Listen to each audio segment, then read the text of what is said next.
All right. So, would y'all like to say anything about your practice, your life, or effort? We'll talk about effort tonight. Tonight's effort. I got one abstainer. There was something very nice about your guidance. It said something that I think we all know, sometimes we just forget, helped me an awful lot. That was, it's not just attending to, it's being interested in, That's having that huge. interest.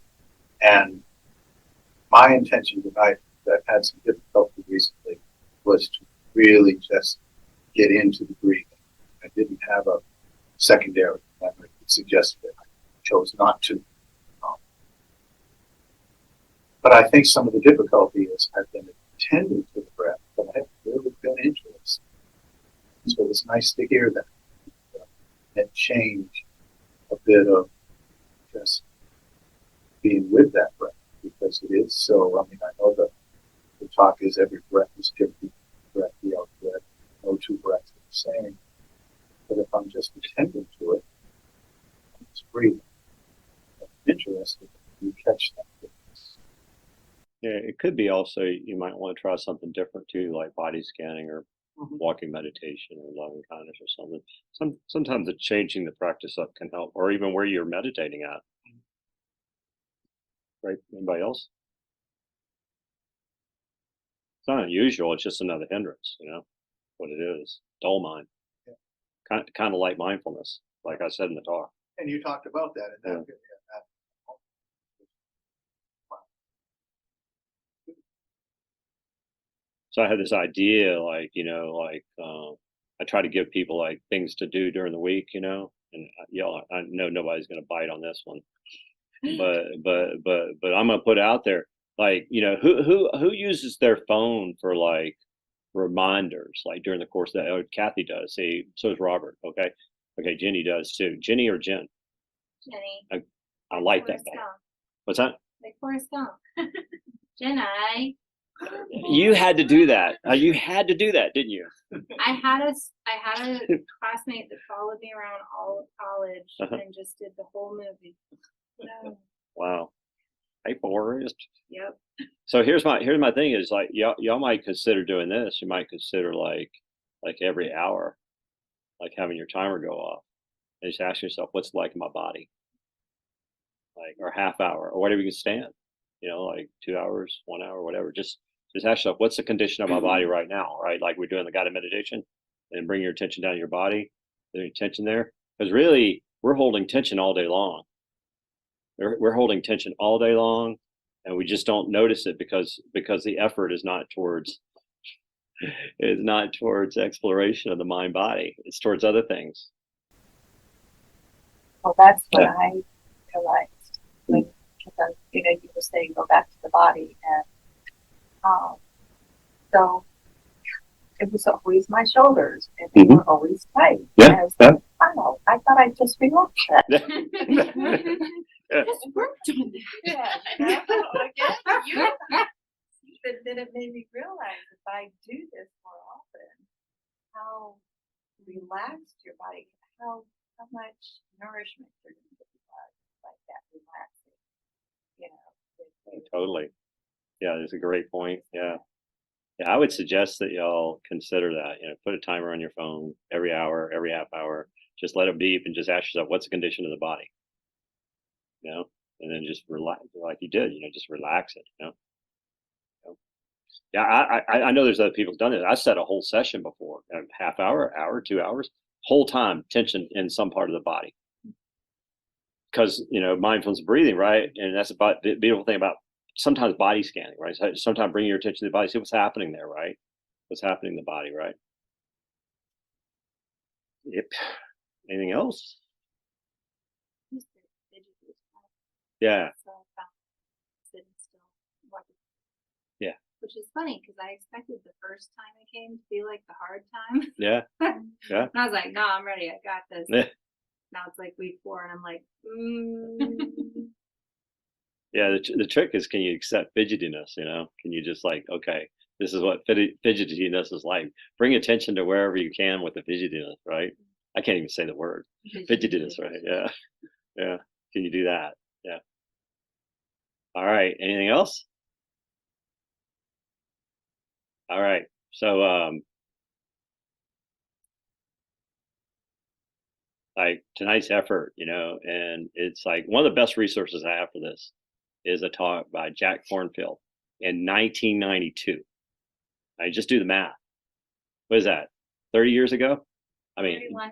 31. Thank you. Jack was probably what in his 30s, 40s, 50s, right? And he probably hadn't been too far out of Ajahn Chah's monastery, when he gave that talk, right? And you can hear how young he is, right? But to me, it was really clear. It's a great talk on effort. So it's on Dharma seed, on Dharma seed. That's one of my main resources. A couple of the things I give Ben to read, I got from Jack Kornfield. Ben's going to read a couple of passages tonight. So we may not get there tonight, because there's something called the four wise efforts, right? And basically, it's kind of like like to try to sustain what's wholesome in the mind and let go of what's unwholesome in the mind, and try to activate what's wholesome into the mind, and then also to prevent the unwholesome from arising in the mind. Those are called the four wise efforts. Okay. So we may get to that tonight, but I doubt it because it took me a half hour to get my notes up. So,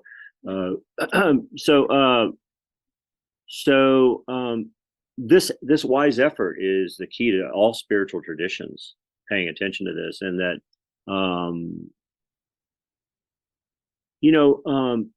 what y'all think about that death contemplation? Yeah, like how many people in here have had somebody that's close to them die? See, like the whole group, right? And just my experience of it was traumatic, and it's almost like I'm pretty aware of it. And what that does is when I'm aware of it, it makes life that much rich. Every moment counts. I mean, I definitely wheel away some moments, but at the moment of the death, I don't want to like sit there and say I wish I would have done, could have, with these moments that are so rich. Every moment that we have is a blessing. And so, like when we were children, I don't always remember what it felt like as children, but the world was like magical. It didn't take anything to get us excited about just being alive. And so this adulthood thing, we get occluded, this interest gets occluded by this worldly adult kind of responsibilities that we have. And so the path is like, and I mentioned this in the guided meditation, we'll talk a little bit more about this in detail, but the path is honoring all moments, no matter whether they're very unpleasant or not. Now, this topic came up with the group on Monday night, and like the people on Monday night are having a significant amount of pain in their body. And for us that have had trauma, it can be very difficult, to be present for that type of pain. And we're not saying that kind of question, we're not saying that you're not supposed to hurt or not supposed to have pain or not supposed to grieve or not be sad or not have all these emotions. But the probability is through this training, we're training ourselves, just like the guided meditation, that whatever happens in the mind, we can receive it. We can be open to it and we can receive it. So surely sometimes will happen when we repel it, we become aversive, but overall the trajectory is such that we're able to touch every moment, and that becomes rich for us. Is this making sense? Are people having experiences like this where there's something that they would have in the past been like, I don't want to deal with that, right? But now it's kind of like I can be present for this, right? And I can touch it with mindfulness and attention. Anybody having moments like that? You are, Kathy? Yeah, my mother, she's 90, and so spending a lot of time with her, and I think at the beginning I was stressed about it, but then I suddenly just embraced it. Just want to enjoy being with her, no matter what. Yeah. Yeah, doctors, and, watching baseball games, just always. Yeah, very rich. Yeah. Yeah. So Ben's going to read this poem, Okay, and it's a poem on dying. Ben, you might even actually know the author. You know the author? I don't know. But yeah, Galway. I think he actually is a Pulitzer Prize winner. Okay. And he wrote this poem, but it's a poem about death, you know, and how, like with your mom, right? You know, that kind of theme of it. Called Little Sleep's Head Sprouting Hair in the Moonlight. You scream, waking from the nightmare. When I sleepwalk into your room and pick you up and hold you up in the moonlight, you cling to me hard, as if clinging could save us. I think you think I will never die. I think I exude to you the permanence of smoke, of stars, even as my broken arms heal themselves around me. I have heard you tell the sun, don't go down. I have stood by as you hold the flower, as you told the flower, don't grow old, don't die. Little Maud, I would blow the flame out of your silver cup. I would suck the rot from your fingernail. I would brush your sprouting hair of the dying light. I would scrape the rust off your ivory bones. I would help death escape through the little ribs of your body. I would alchemize the ashes of your cradle back into the wood. I would let nothing of you go, ever. Until washermen feel clothes fall asleep in their hands, and hens scratch their spell across hatchet blades, and rats walk away from the culture of play, and iron twists weapons toward true north, and grease refuses to slide in the machinery of progress, and men feel as free on earth as fleas on the bodies of men. And the widow still whispers to the presence no longer beside her in the dark. Yet, perhaps this is the reason you cry. This the nightmare you wake screaming, being forever, the free tremble of a house that falls. I mean, don't you feel like, I mean, when you think about like married people in here and parents in here, right? Or just good friends, don't you ever think about that they're going to die one day? And then when you do that, it's like, oh my God, you know, this person is so precious.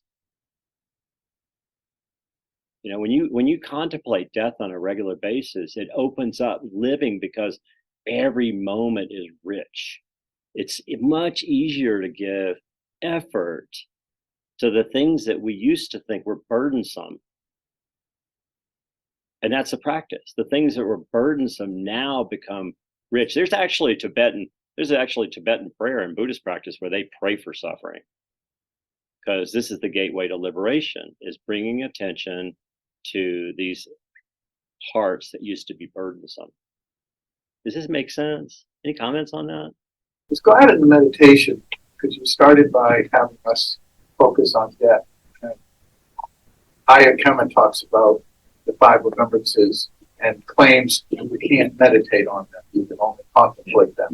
And after you introduced the thought, you were talking about meditation, I was a little torn because I like that thought that she gives. Contemplation is different from meditation. And then you brought that word in, and I felt a little bit better. So, I was thinking about you, Bill. well, I'm glad. It unsettled me. It was like, I can't meditate on that. I was told I couldn't. And I don't mean to be facetious, but there is something different on the meditative practice and the contemplative practice.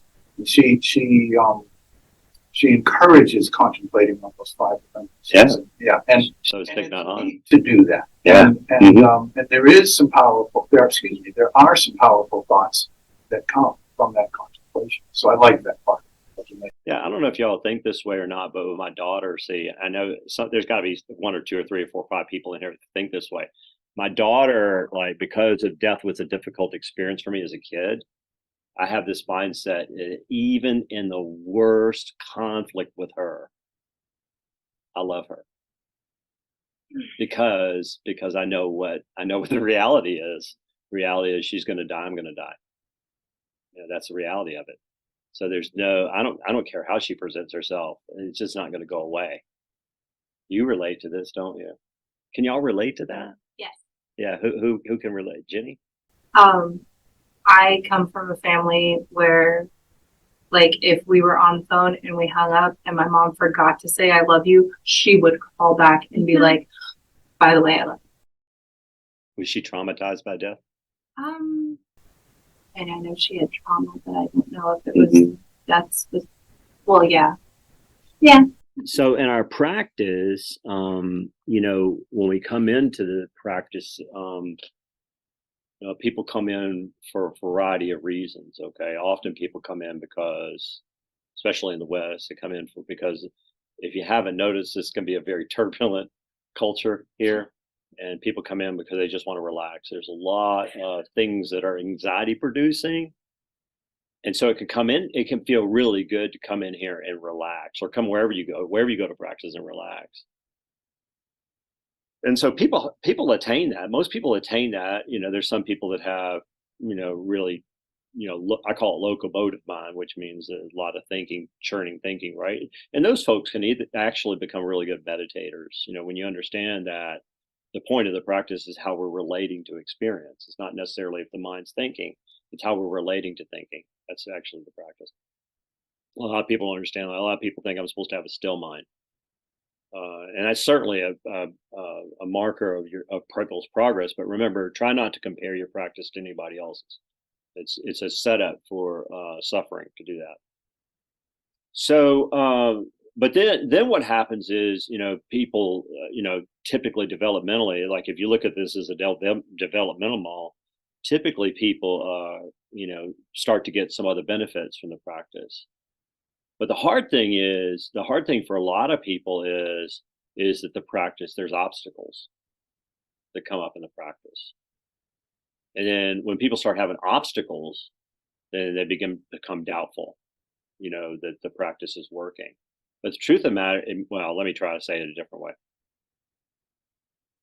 A natural evolution of people's practices is that obstacles will arise. That's just what happens, especially on retreat.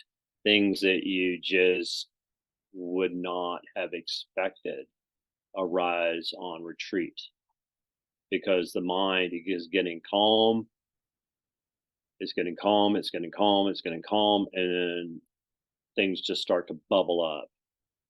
And even on retreat, people think, even experienced practitioners think on retreat that because things are bubbling up, that I must be doing something wrong.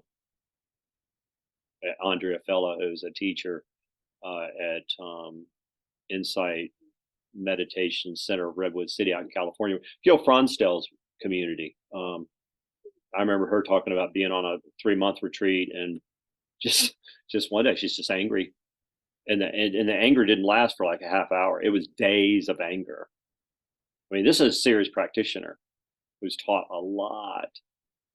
So, this stuff starts to bubble up. It's deep in the unconscious, this suffering that's starting to get activated. That's why people, in my view, and a lot of people view like this, the value of long retreats is you're letting go of a chunk of greed and aversion and delusion. You're letting go of this stuff. That's why people, it's either because the camps are prisons or either you're letting go of a lot of stuff.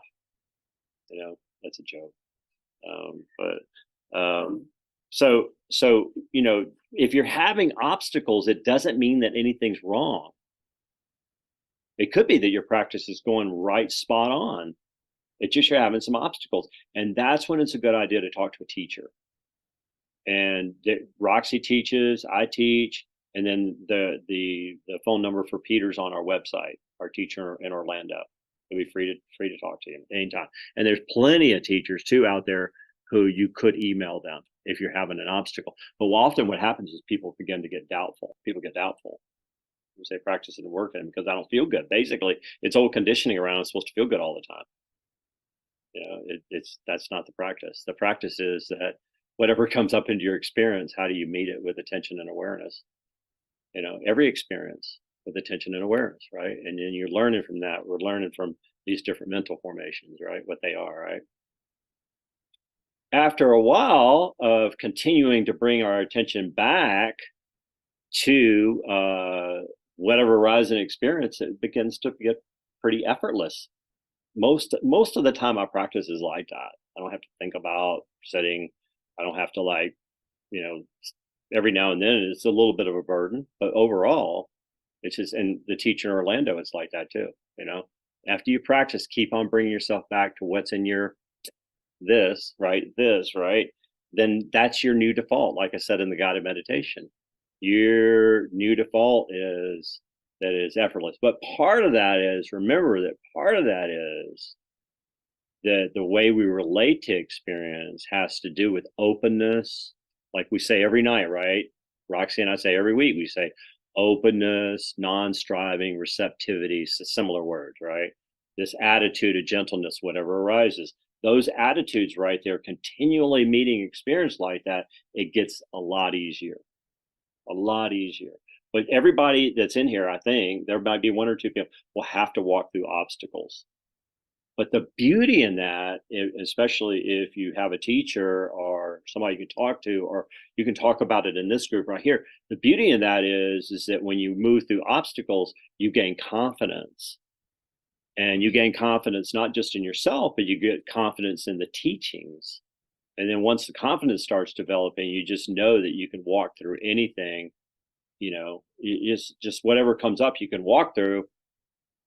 Sometimes even if you have that confidence, it's still really good to talk to a teacher about your practice, because often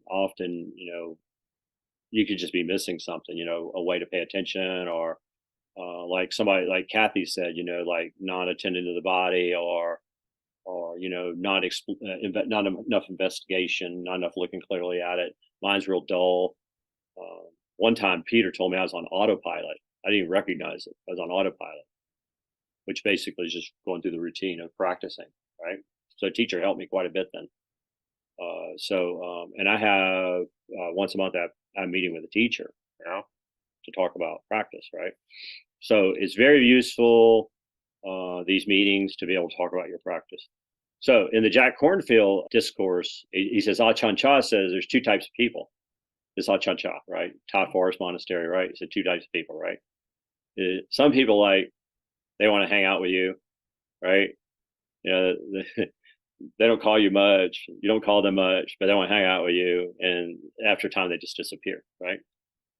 And there's other types of friends, and they're with you in the hall for the long haul. And so, like, this is a practice. Actually, that's a metaphor, similar metaphor for the practice. The practice is like, can you maintain your practice no matter what enters into consciousness? So some of us, like, we just want to relax, right? That's just a lot of cultural conditioning there, right? We just want to be calm, right? We want pleasure, pleasure, pleasure. Not just our culture, but all cultures, right? But the trick is, can we, through whatever comes up in our consciousness, can we be mindful? Can we meet it with effort? Sometimes, though, it's just too painful, right? Like the things we talked about earlier, right? Sometimes it's just really, really painful what we're going through as human beings, right? And sometimes we just have to, like, be sad a lot, lose our attention a lot. Or maybe there's just too much going on. We just need to rest the mind, right? We need to do that. Because sometimes it's a matter of, you just do the best we can to move through it, right? Sometimes the pain is so, tough. Louis, you look like, what's that famous yeah. I was wondering, is this contemplation on death a sort of hormesis, like a little bit of poison strengthens you for when, like, you actually face death, like the death? You know what I'm going to do with that? That's a great question. I'm just going to throw out to the group. All right. Do y'all hear the question? Isn't this death contemplation like a poison? Like hormesis. So, like, the idea of taking a little bit of poison, so if someone tries to poison you, you have an immunity to it. The homeopathic poison and understanding, yes. Well, so the point is to understand that, right, change is happening with everything around, even the people we love, and that if we cling to that in any way, shape, or form, we will suffer. So, I mean, to me, it's a good thing to study it, to look at it, to understand that we're actively dying and our loved ones are actively dying, and every moment's so precious. Like, be here with them, see them, really look at them. You know, like I see you as a human. This moment right now, and I'm gonna remember this. You know, like if we're here and now, we remember all of these precious moments we have with them. But if we're in our minds thinking we're somewhere else, we're doing, you know, our task for the day, or especially with loved ones, with our spouses, with our children, if we're busy cooking or driving or thinking about tasks, but not here with them, watching their smile, and not seeing them light up or hearing them. But that's kind of what the contemplation is, to get you to an appreciation of life through the understanding of death. Yeah, and just to tack on a little bit, okay, this body is impermanent. I mean, and like when we started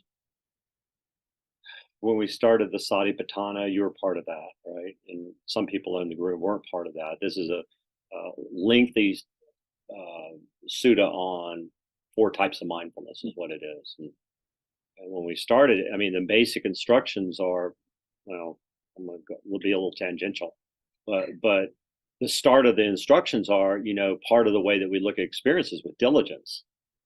That's what we're talking about. I mean, it prefaces every part of the sutta is to have diligence about how you're practicing.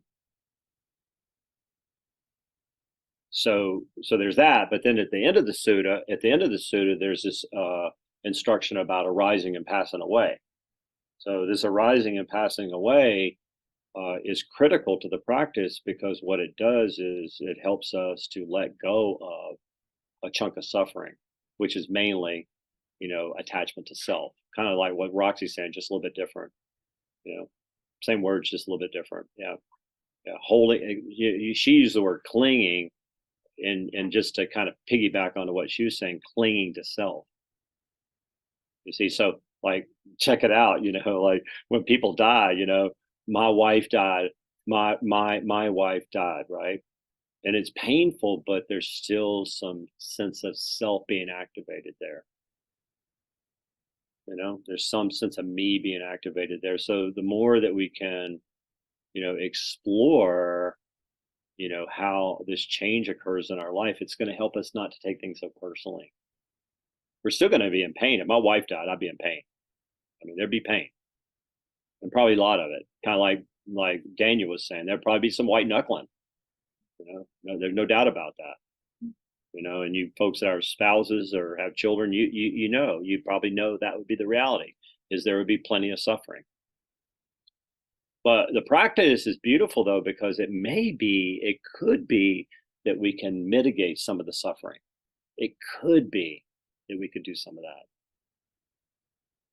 Does that help, Lewis? Does the right answers help? Certainly, yeah. I found all of that like useful. What's the name of stuff? Okay, so what I heard Roxy say was about that everything dies at all times, right? Like, so everything is kind of passing away. Yeah. So it's not necessarily, death isn't what I think of intuitively when you say the word death. It's like the death of the world. Constant death. Absolutely. Everything's dying. Every moment is dying. Continuous death. That's right. Continuous. Have a good week. Which- Life too. So yeah, I mean that you got it. Every moment, you know, there's plenty in the body, mind that's dying. When he was talking about like the poison to get used to it, that made me kind of compare it again to Shavasana, because I'm the yoga girl. So. Yay. But one of my yoga teachers, when we would have Shavasana, she would always say, "This is the practice of death. You are going to die. Like." You need to accept it. Listen to a mortician on YouTube who always ends her podcast with "You will die."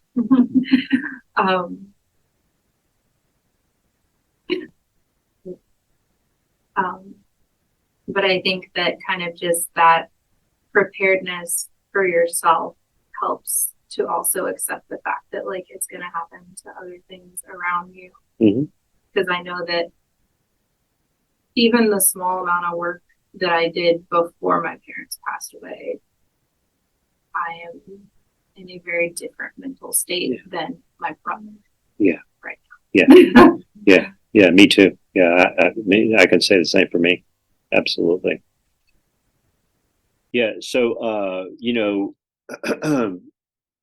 this practice, to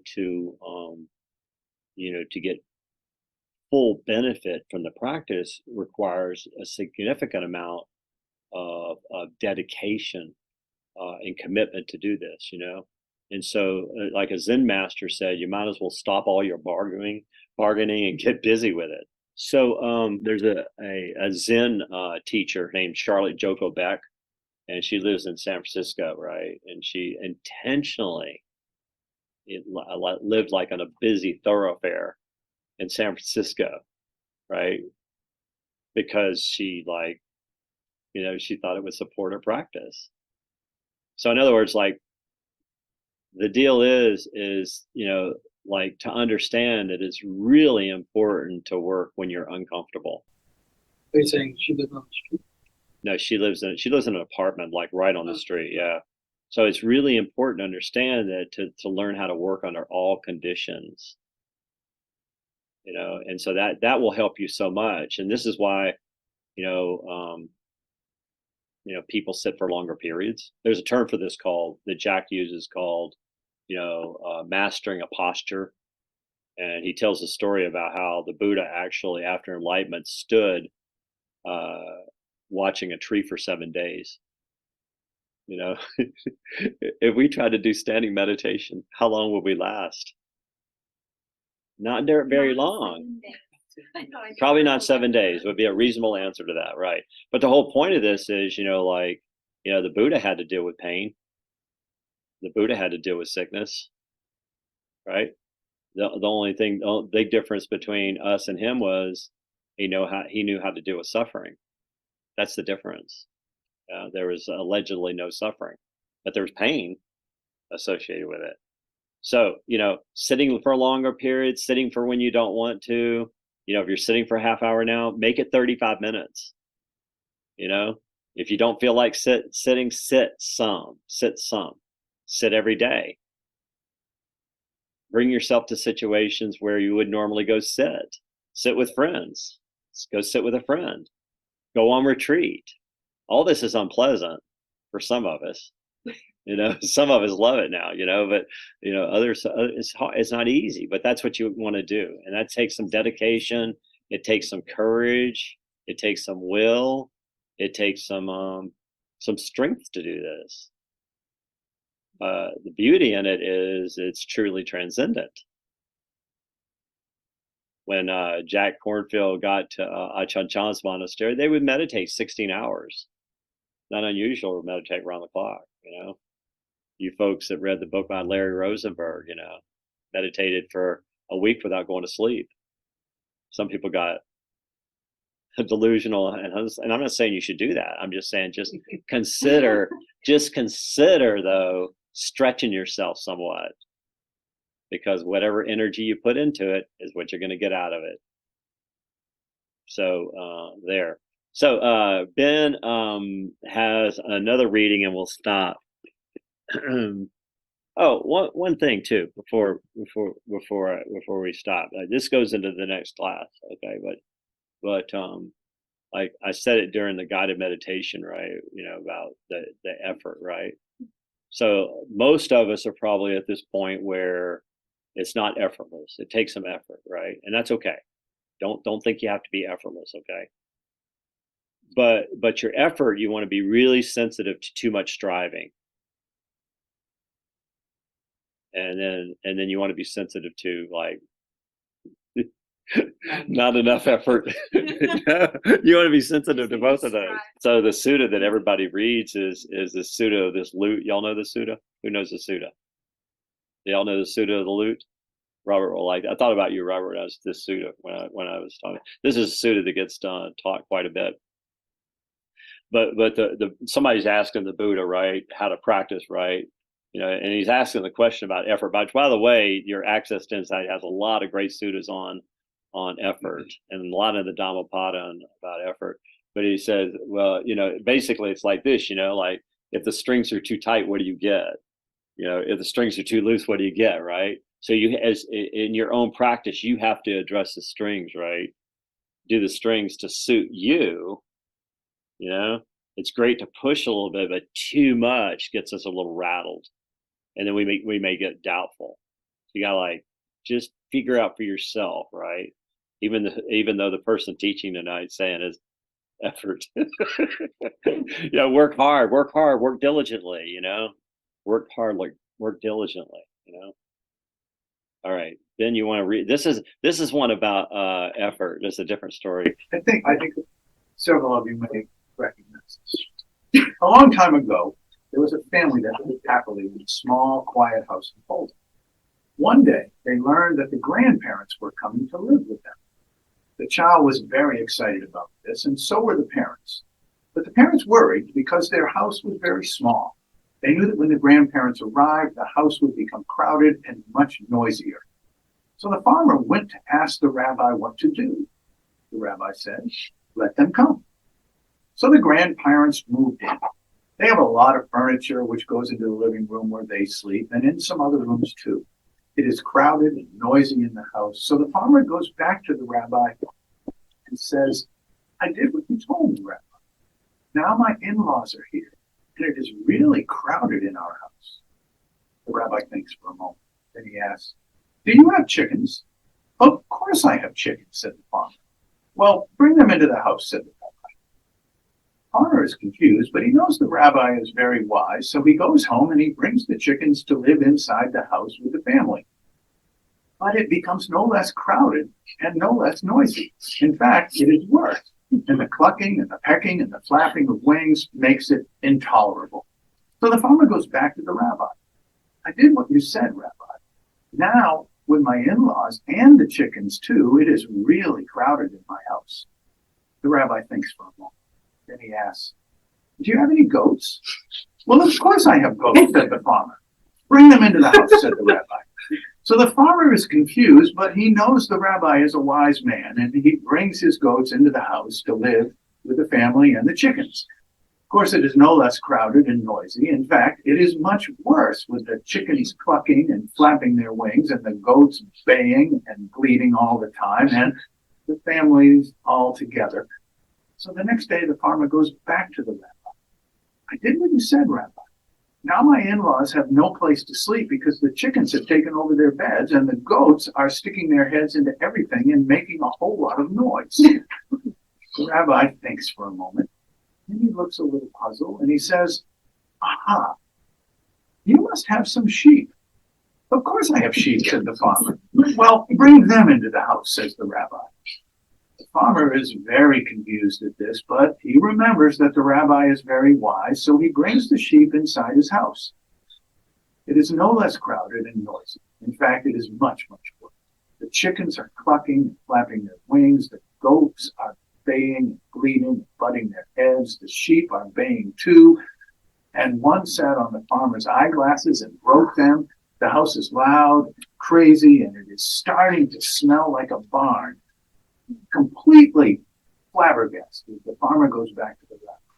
"Rabbi," he says, "I have followed your advice. I have done everything you have asked me to do.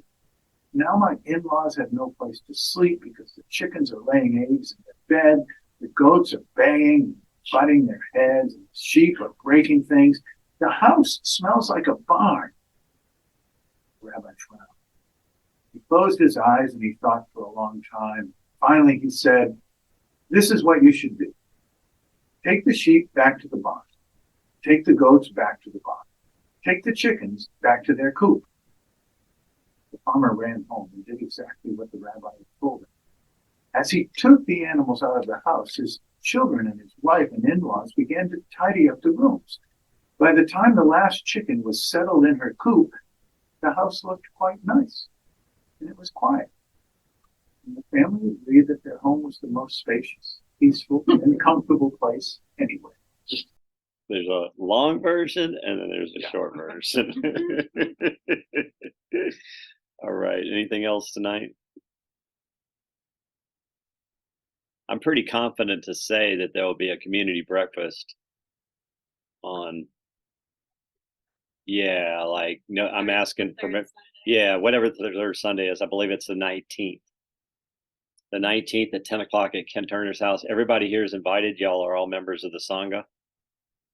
So, yeah, everybody's invited. So, Where does Ken live? he lives. Do you know that neighborhood? Yeah, that's right. That's right. It's really close. It's not far at all. Yeah. All right, everybody, be safe, be happy, be healthy. You're quite welcome. Everybody, be safe on the way home. Be safe on the way home. Thank you, sir. Yeah. Thank you for reading those. Much appreciated.